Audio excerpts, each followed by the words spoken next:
What's happening, everybody? Welcome to Kingy's Dudes edition here on Old Man Squad Fantasy Basketball. I am your host, Dan Bespris, at Dan Bespris over on social.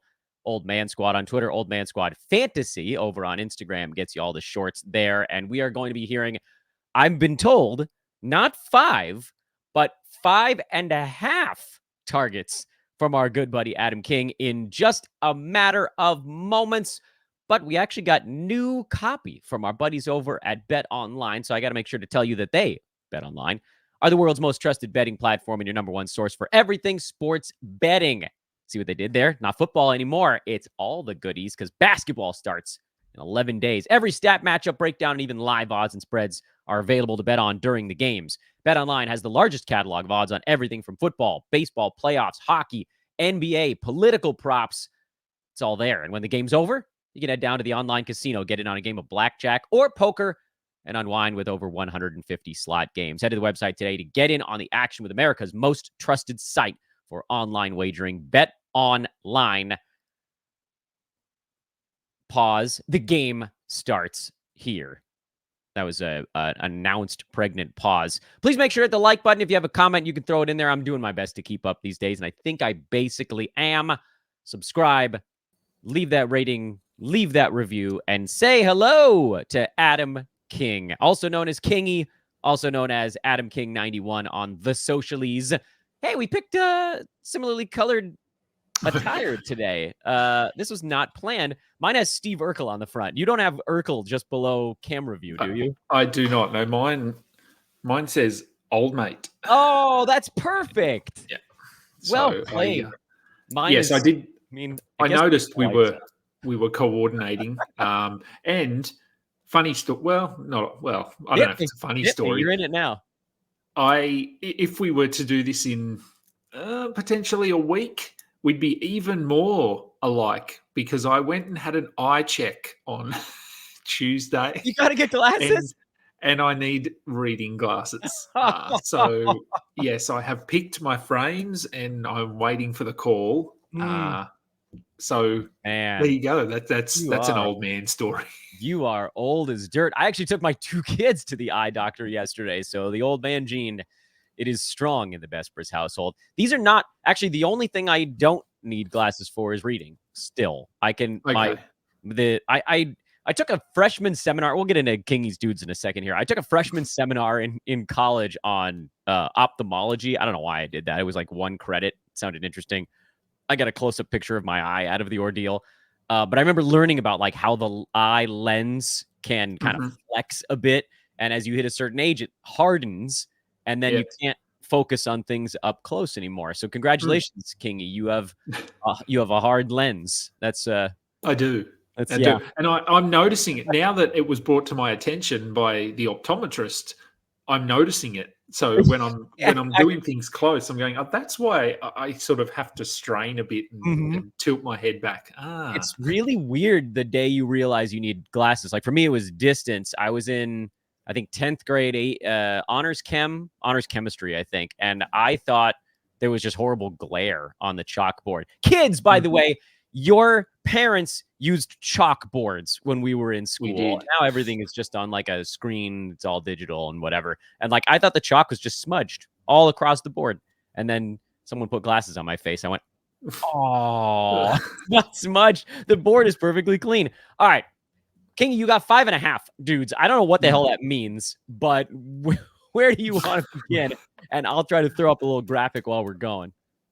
So I thought I went through. So I'm in 6 real drafts at the moment. So I've got 6 slow drafts happening, and then starting tomorrow, the fast drafts start. So I have a decent sample of who is landing on my roster, whether I'm doing it on purpose or not. So I thought I'd start towards the top, and really a guy that I've been high on for, well, the whole preseason, and nothing has changed my mind, and that's LaMelo Ball. I think he's looked great. I'm a sucker for guys that have a bit of an injury. What do we say? Discount, maybe. Just a smidge. anyone not named Joel Embiid, that is. So LaMelo, if I'm picking anywhere from sort of, and at top end of the draft, it really depends on your draft position. So if I'm getting the third pick in the draft, I'm probably not getting LaMelo, let's be honest. So if I'm sort of picking anywhere in the middle or towards the back end of the first round, I'm happy to take LaMelo with my second round pick. Anywhere from sort of 14 through to 18. So sorry I didn't mean to jump on you there. What is it about LaMelo that gives you more confidence in his health this year? Because you're going to have to talk listeners out of being afraid a little bit, I think.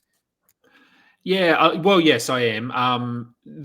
So he's wearing ankle braces. I think that's been made fairly public by if you're watching the games, if you follow Hornets Twitter or anything like that. He's wearing ankle braces.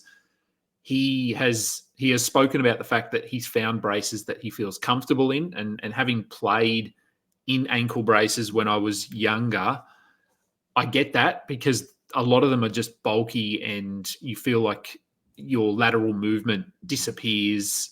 Your ankle, you can't flex your ankle as much, so jumping becomes an issue. But I'm talking 30 years ago, so I'm sure they've made some progression in ankle braces. I hope they have.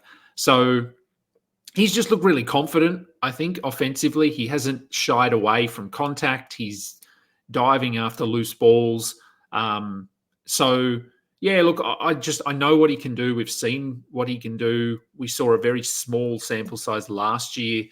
And he comes across as one of those players who doesn't really need a ramp-up time. So even last year when he was in and out a little bit, whenever he was on the court, he was LaMelo. He was really good. So looking at this season, I don't think it's going to be a situation where he needs 2 or 3 weeks to sort of acclimatize himself back into the NBA and the speed. I think he'll just pick up where he left off.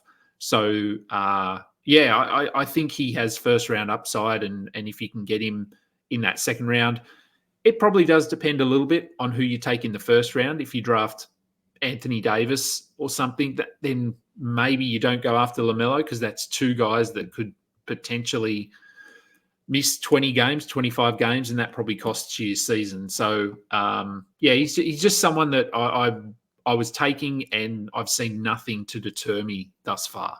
Yeah, I mean, he's like, I've talked a lot on this show about how fun he is to watch, and I don't generally draft the fun guys. That's sort of opposite the best per MO.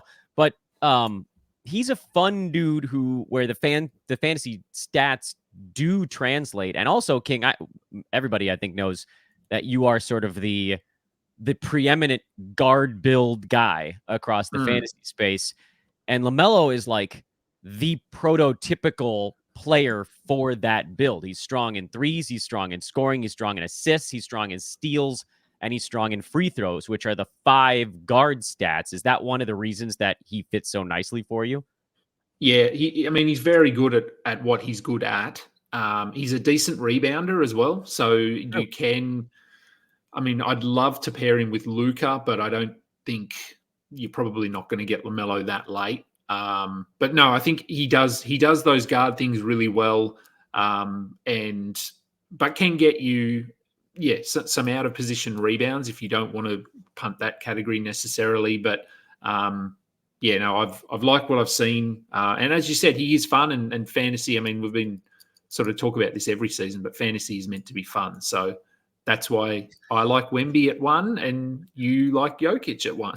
Yeah, I'm the fun police. I'm totally fine with that. I draft these boring teams, but I do like LaMelo, and yeah, for me, a lot of it is just getting over that hurdle of like, is he really going to stay upright this year? All right, Kingy, where are we going for number 2? So number 2, another guy that, and I've spoken about probably all of these guys, to be honest. Jalen Duren, who is, I think a season. This is probably the season he needs to step things up. I think it's, the same could be said for Detroit as a whole. Cade Cunningham, all of these guys, they've got a new coach. They've made some good off-season moves. And so I'm just hoping that they're relatively healthy, that they're pushing to win a few games at least. Jalen Duren in the preseason, I thought has looked pretty good, as the defense remains a bit of an issue. So you're not really drafting him with a view to getting 1.5 or 1.6 blocks based on what we've seen anyway. I still think that there's some upside there for him to reach that target at some point. He's still only 21, I believe. Oh, you've got his birthday there. Yes, still 21, almost 22. And, oh no, almost 21. Almost Is that 21. right? Wow. Almost Yeah, 21, so he's 20. He's 20. That's crazy. He's 20, and so still has certainly time on his side. He's younger than a lot of rookies. But I just think he's an interesting one. If you watch a Detroit game and you've never really watched Detroit, which probably can be said for a lot of people, because why would you watch Detroit? They watching Jalen Duren, he doesn't like with tall play like Walker Kessler, Victor Wembanyama, these guys that are 7'2", and they stand out as the biggest guy on the court, tallest guy on the court. Duren is not that tall, and you can see there on your screen, he's only 6'10", or listed at 6'10", and he sort of blends in. But he's such a good rebounder, and I think you've spoken about this, where he's just one of those guys who seems to gravitate towards rebounds and finds a way. I'm not saying he's going to be as good as Andre Drummond, but he finds a way to get rebounds. Detroit don't really have anyone else that wants to get rebounds. So I think he's in for a good year. I think and again, this does come down to Detroit and what they're doing in their motivation, that sort of thing. But I think he can be a pretty solid double-double guy. His free throws have looked good. I think he can get to a block a game.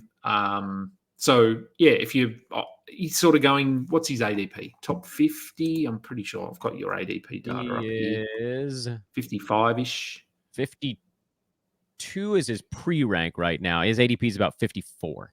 54, yeah. So 54. So I think you can land him there slightly earlier in some drafts, slightly later in others. But, yeah, look, I think the upside is probably, there's not a lot of value taking him in there, but I think, again, he's just a fun guy that I'm excited to have on my team.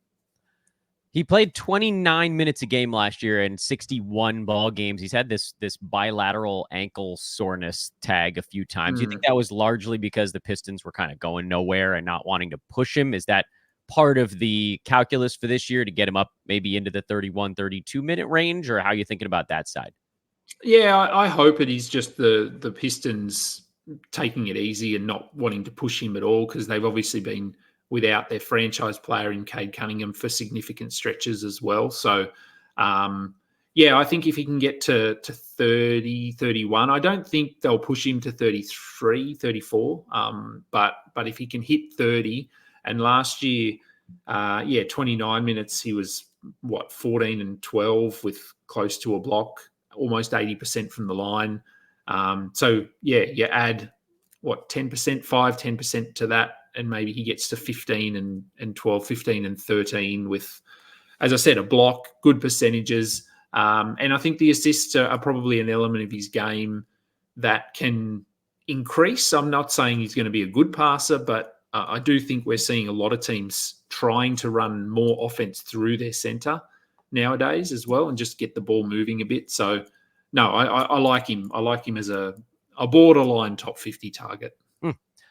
Before we get to your third player, what do you got going on? What's in the hopper these days, Kingy? What you working on? There's a lot in the hopper. What comes out the other side? So what have we got? Well, we've got Between Two Dans, which we've done a few episodes, and to me feels like it's going to be more of a regular season show because we'll have more stuff to talk about. So that will be probably taking off either next week or the week after. So games start the week after. So yeah, next week or the week after. Of course, on the Old Man Squad is where people can find that one. I've got my Balls Deep show, obviously, which is just my regular show, which is also part of the Old Man Squad. Network. We're privileged to have a show with such a name. We are thrilled about that. Yes, we are, and so it will be 5 days a week. starting probably starting when the games start. I did want to start it this week or next week, but I've just got too much of my actual work going on, which is sad. Yeah, I know. Poor. Yeah. So it'll probably start when the games start. So I'll be doing 5 shows a week live as soon as the games wrap up for the night because I can, because I'm in Australia. So yeah, that's one advantage. I'm infinitely jealous of that, by the way, that it's not the middle of the night when basketball ends for you. I can't come in here and start shouting when my kids are fast asleep at the end of the games. Killing me.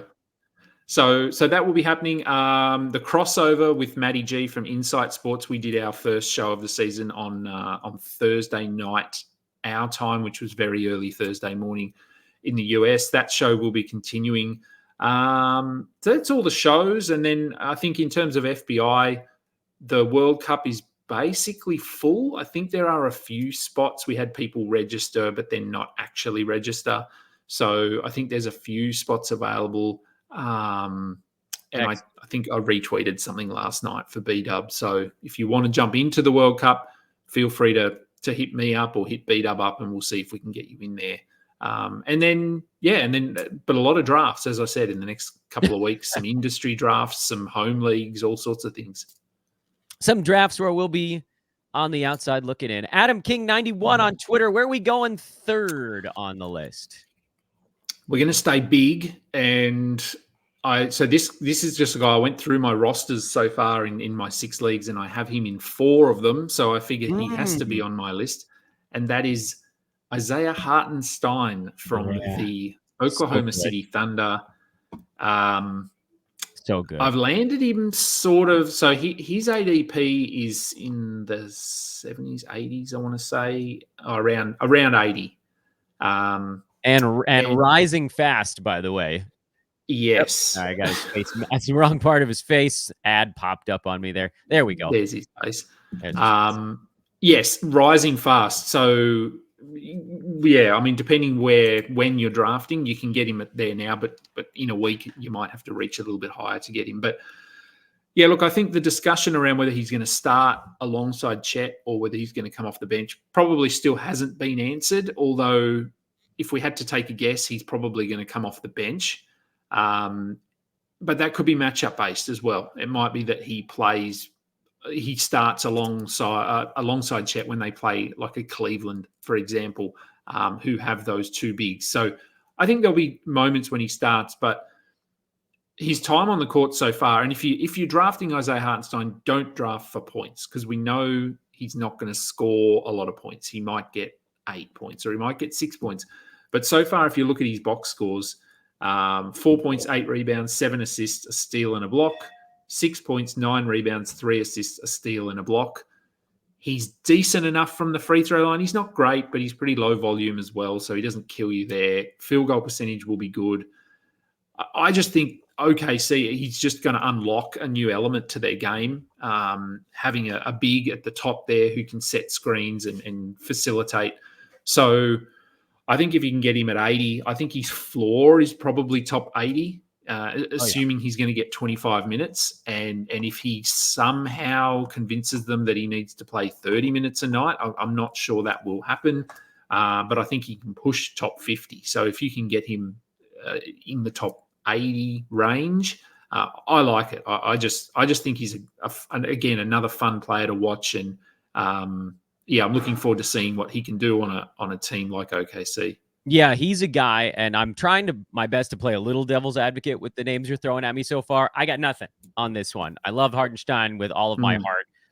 On top of the fact that he is a punt points darling, in addition to just being awesome at fantasy, and everybody knows I love, or rather end up punting points almost everywhere. So this is like the ultimate guy where I truly feel the sky is the limit, because he does so many different things besides scoring, and I just don't care about that anyway. I'm with you. I think 80 is the floor. And I'll even go farther and say I think the ceiling is higher than top 50. I think there's a magical universe where, if he gets to run a little bit of, you were talking about it with Jalen Duren, a little bit more of this sort of like dribble handoff kind of offense for a center, we could be looking at 3+ assists per game this coming year. And I know that's not a huge number, but for a center, every little bit there counts a lot. You might see more scoring if he's more involved than he was in a Tom Thibodeau center position. The rebounds are going to be solid. The steals and blocks, there's too much to love on Hartenstein. I'll just say I agree, and we can, unless you have something else on him, we can go to player number 4 because I'm just in wholehearted agreement on this one. No, I just think, I mean, when I hear people talk about him and then when I think about him, I almost liken it to a situation that we've seen in the past with a player who, when he gets minutes, he puts up out of position center stats and can be a league winner, and that's Kelly Olynyk. So we've seen situations in the past where Kelly Olynyk has been a real difference maker in fantasy. And if Isaiah Hartenstein, I mean, videos, preseason workouts, that's one thing, but it does look like he's trying to expand his game a bit. Whether we see that this season, I don't know. Whether he adds a 3-point shot to his game, I don't know. A regular one, but he reminds me a little bit of Kelly Olynyk, where he can get you steals and assists, which bigs don't typically get. He's a good rebounder, efficient enough from the free throw line. So, yeah, again, I'm just talking myself into him even more, really. we're not, I know we failed to give any reason not to do it on this one. All right, let's go to number 4 on the list. Number 4. So we're sort of into the hundreds now. So this is where I think it's okay.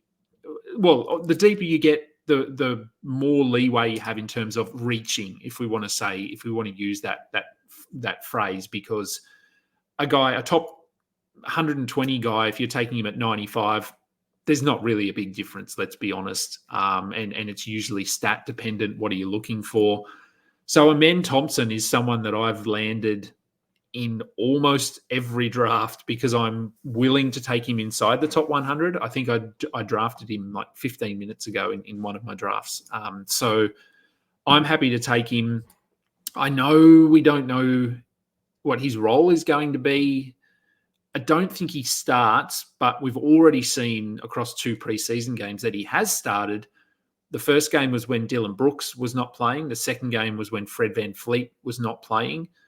So if he's going to be like this Josh Hart kind of guy who just steps into a starter's role when any number of players are missing, Bruce Brown, a little bit, he did that in Denver a couple of years ago where he would just slide into the starting lineup if basically anyone was out. And I think Amen Thompson can do that. He's looked really good. He's had some defensive stuff. He's had some assists. Scoring's been okay. So I just think if he can get 25 minutes a night, whether it's coming off the bench, starting, I'd have his upside as sort of, I don't know, probably top 80, top 70. But I think his floor, again, he's one of those guys, his floor is relatively safe as long as he's spending meaningful minutes on the floor. He's just going to do stuff for you. Free throws are going to be a bit of an issue, but outside of that, he sort of does everything. Let's say hypothetically, and again, I'm just playing devil's advocate, but people that listen to this show know that I'm very much into Amen Thompson. But let's say hypothetically, he gets off to kind of a slow start. Let's say that he's, I forget whatever numbers he's putting up. If we're just going to go like purely on a rank board, let's say that he's out of the gate and like 2 weeks in and he's ranked near 130 or something like that. How much leeway do you give him? Are you holding him the whole year? I think personally, I actually probably am, but like how much wiggle room should a fantasy player give Amen Thompson if he doesn't come bursting out of the gates on opening night? Well, yeah, I mean, I'd give him some leeway because I think I'd be looking at his minutes over production. So if he's hitting 24 to 25 minutes, but the numbers just aren't there, I'd say, okay, well, they're still utilizing him. He's just not putting up the numbers. We saw this with Asar Thompson last year, who came out of the blocks red hot, was a top 30, 40 player for about 2 or 3 weeks.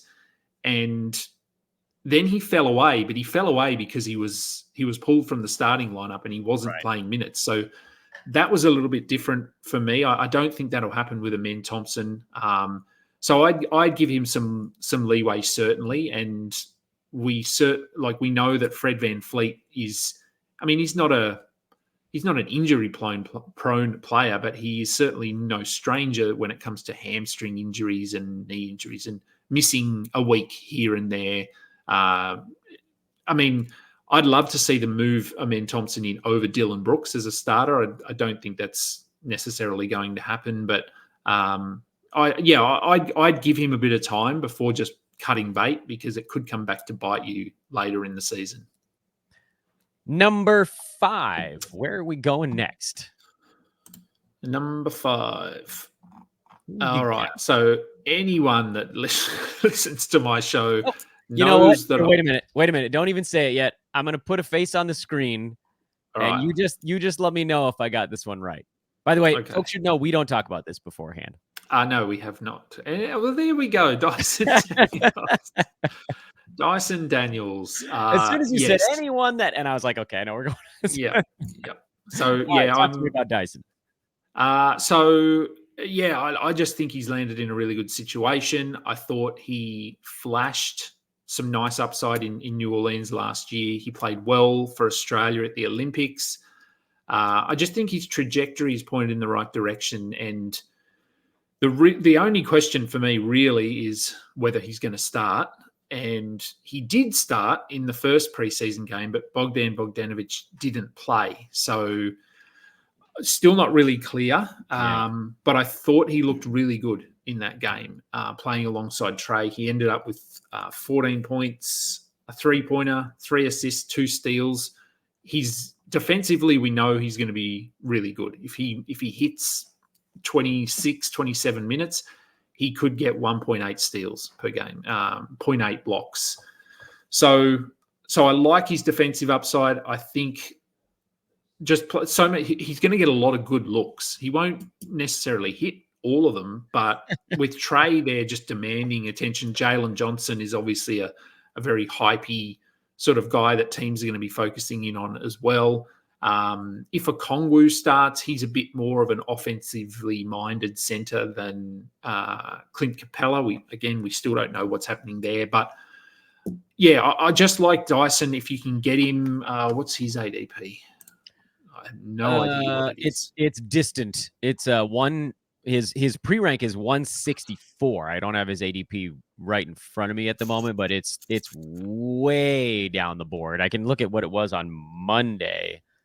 Yeah. At Monday it was like 147. So technically he's like the end. He's in that big group of guys that's all going at the end. Yeah. And so 140. So he's typically there for me in every draft because I'm happy to take him at 120. I'm usually punting, and in saying that, he fits my build. If you're punting steals, then absolutely no reason to take Dyson Daniels at all. You know, it's funny too, by the way, is you and I punt very different things, but it both fits for Daniels. You're punting shooting, and I'm punting scoring, and he's terrible at those things, but he's good at like 6 of the other 7. So, yeah. I mean, but like, the one thing that I really liked about Dyson Daniels, and I don't mean to make this show about my thoughts because that's not what today is, was that he had that short burst where he was the starter for the Pels last year. I think McCollum was out at the beginning of the season, and he shot like 32% from the field and like 60-something% at the free throw line. But that's not so his numbers were artificially depressed over that stretch, and he was still like top 115 range. So if he's even shooting like bad NBA numbers, he's well inside the top 100 in a role that's just similar to what he had during that short span last year. So I'm very much with you on this one. And I think my only question, which I don't know that there's a right answer to it, is like, can I wait and get him in the 12th or 13th, or do I need to go get him in the 11th? But if you're doing that, you're also now like pushing up against some of the other, like the first grouping of flyer type guys. Yeah. And then like, it's like, okay, well, do I think Dyson is in my favorites of the Flyers, or is he in my like second favorites of the Flyers kind of spot? Yeah. And for you, favorites of the Flyers. That's how I was able to put his face on the board. But it should be interesting, and it will be nice. I don't think the Hawks play again. They had a game hurricaned out yesterday. By the way, shout out to everybody on the Southern Atlantic coast. I hope everybody's doing okay down there. I know we had like 3 million people without power through Florida. The Hawks don't Mm. play again, I don't think, until Monday. So we got to sit on this whole, like, will they, won't they, who the starting lineup is going to be. But that's the nice thing about the preseason. And again, I don't mean to take us too far off path because you still have a half player that you mentioned. I don't know what that means. It's like Al Horford's upper body is about to be the choice, but not the legs. The preseason creates these massive hype trains, but also if you're looking at very specific little things, you can get a lot of really good info, like the Jazz starting lineup, the Hawks starting lineup. Mm. There are these little things that we're watching for. But again, Adam, you and I can kind of check back in on what the Hawks look like on Monday. Who on earth, Kingy, Adam King 91, is your half target? What does that even mean?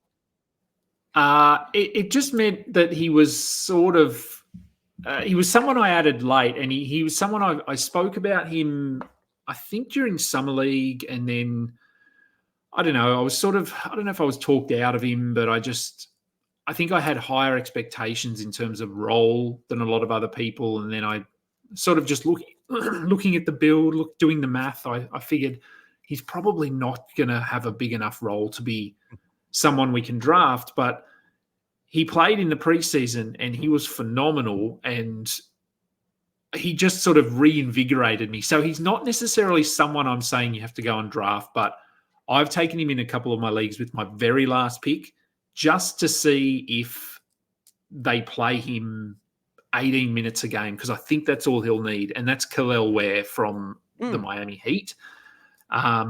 Really good summer league. He averaged, I've got his numbers here, of course I do. Summer league, he averaged 18.3 points, 8.4 rebounds, 0.8 steals, 1.9 blocks, 58% from the field and 68% from the line. And in his one preseason game where he played 16 minutes, he had 13 points, 5 rebounds, 1 assist, 2 steals, 4 blocks, and a 3-pointer. Yeah. So I think I was talking about this. It was probably with Matty G on the crossover the other night about Kel'el Ware, and he reminds me a little bit of Mitchell Robinson, early Mitchell Robinson. So a guy that only needs 18 minutes because he's basically going to have free reign to go and hunt blocks, because if you get 5 fouls, who cares? And Mitchell Robinson did that. His block rate early in his career was phenomenal. As soon as he moved in as a starter, that came down a little bit because the team would have been, well, we need you on the floor. We need you to just pull back. But I don't think that'll be the case for Kel'el Ware. So I think the defensive upside, coupled that with, I think he's a far better offensive player than Mitchell Robinson was or is, because he has the ability to spread the floor. I don't know how much time he spends on the court with Bam Adebayo, but they have played together in the preseason a little bit. So I think as I said, I think he only needs to come off the bench and play 16 to 18 minutes, and he could get you fantasy-worthy block numbers with some other, like some steals, and he might hit a couple of threes in a game, and he's a good rebounder. So that's why he's my half, because I'm not saying you have to go and draft him, but I'd certainly consider him as a last player. Give him a week. If he's only playing 10 minutes, drop him. But if he's playing 16 or 17, then maybe just hold on to him and see what happens. Awesome. Kingy, thank you, my good man. This is always a damn pleasure. I love getting to hear from you, and I love matching colors. That's what, I mean, what a time. What a time. What a time. Yeah, we'll coordinate for the next show. We will. And for Between Two Dans, we'll have to coordinate the three of us, whoever is on the show, and all. I love the old mate shirt. I just need a shirt that says old man. I don't have any old man squad swag yet. Maybe that's the next step in all this. Or maybe it's just to continue forcing anybody that joins the network to go get reading glasses immediately. Yes, I will. I'll be sure to wear I think they said a week they take, something like that. So I'm excited for you to have to put them down to the end of your nose when you're checking the scores in the middle of our show. You're looking down. We went into the store to try them on, and they have hundreds of frames that you can just try on and look in the mirror. And my daughter was with us, and she was picking up all the little old granny glasses that sit on the end of your nose. And You can I politely declined. you can hold them on a little stick though. You don't even have to wear them on your ear. You No, just that's right. Just hold them up to my yeah. face. Yeah, that's ultimate old man gold right there. It's old man goals. He's Adam King 91 on Twitter. He's my buddy. Kingy, thank you so much for another awesome day. No worries, mate. Thank you.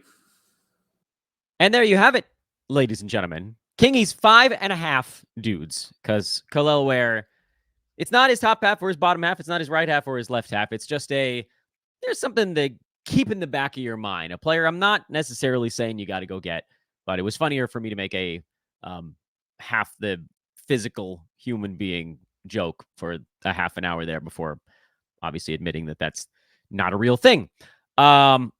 I agreed with a lot, man. I thought that Adam and I might actually be in stark disagreement on a few stuff because he tends to build teams that are a little bit more turnover prone, a little more guard heavy.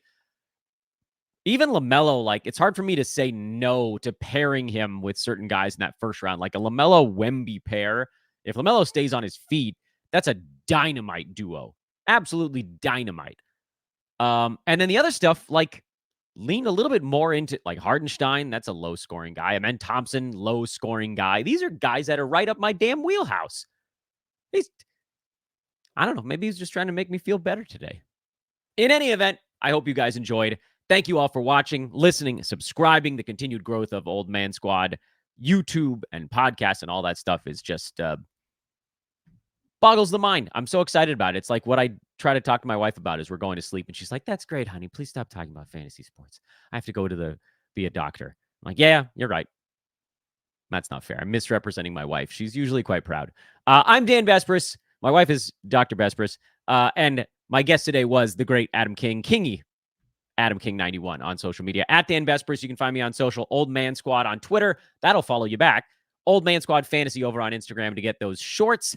Like, rate, subscribe, and we'll be back later on tonight. It'll be a late release. I don't know how I'm going to get this out because the service known as Kol Nidre is tonight, which is the service to open up Yom Kippur, the highest of the high holy days in the Jewish calendar. So I will be unavailable for a few hours. But we'll get another show going. It'll either drop late tonight or first thing tomorrow morning. That will be an update to the breakouts board because we had some guys shift around. I wanted to make sure that folks weren't still using the old one because now people are like, well, I know you liked him here, but do you like him here? Well, guess what? We're going to do a show and talk about it. So there you go. I'm Dan. It's Old Man Squad. See you guys in a bit.